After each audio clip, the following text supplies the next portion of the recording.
there is some bad news for Texas women's basketball. Aaliyah Moore is out for the season due to a knee injury. And I'm going to explain the stats on this player shortly. But this is a big blow because she's one of the best players, first of all. Yeah, it's a torn ACL to be exact. So, in her left knee. That is not good. I wish a speedy recovery for her, obviously. And I know how difficult it is. Not just from my experience with torn ACLs, but my friend Christy Wallace has done that 3 times in the last 4 years. Yet she's playing professionally right now. I mean, and this was only her first year. Last year she played, a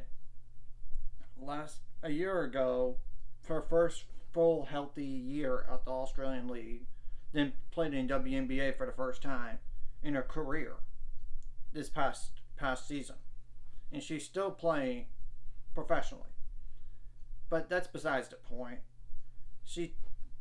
It's still tough. It's tough coming back from torn ACLs. It takes a lot of recovery. She's a 6'1" forward. That's a sophomore currently. I think she'll get the medical red shirt, but I'm not positive. She's only played in only 9 games so far this season. She started every game, too, all 9. 11.2 points per game, 4.8 rebounds per game. Granted, I know it's not great assist numbers, but 1.8 assists per game, 3 turnovers per game. 0 for 1 in threes, not really a 3-point shooter. 33 for 46 on free throws, which is 71.7%, and 2.6 fouls per game. So yeah, not really the best of news for this team. And I'm going to explain going forward within the next 4 games. And right now, they're 5-4. Remember, they started number 3 in a country, but then they really dropped off after 3 straight losses to UConn, Marquette, and Louisville. And of course, a loss to South Florida after 2 wins in a row here. So I'm going to go into their schedule eventually. She's currently the 3rd leading scorer on the team. Currently. Right now. And that's out of 1, 2, 3, 4, 5 players in double figures for Texas. But technically you could include one more player, Diana Gaston, with 9 points per game. Technically. You could. So that's a lot of balanced scoring. From 12.3 points per game to 9 points per game. And it's not including like 6.1 and 5.8. 5 points per game. 4.4. So, yeah. I'm going to dive into their schedule just for the next 4 games. Because, conference play is coming up soon. It's going to be an adjustment period for the team. There's no doubt. It is going to be an adjustment period. Whenever you lose one of your better players, it takes some time to get used to. Tonight Wednesday they play Jackson State. That's 2-5. They should win that game in theory. In theory, you should.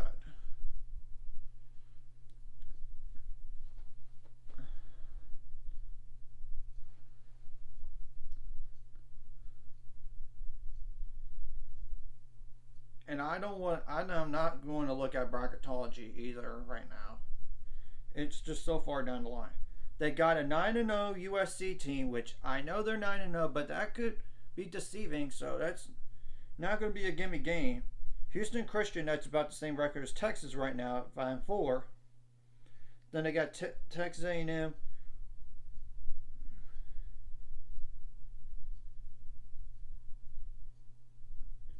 Texas A&M Commerce, that's 2-7. So they should win 2 of those games for sure. Houston Christian, I would think so also. So 3 games. Not sure about the USC game.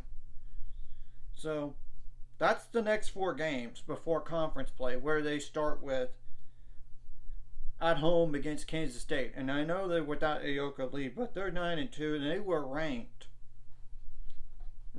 until last week. Until this week. They were number 24 last week, and they lost, so they had to drop.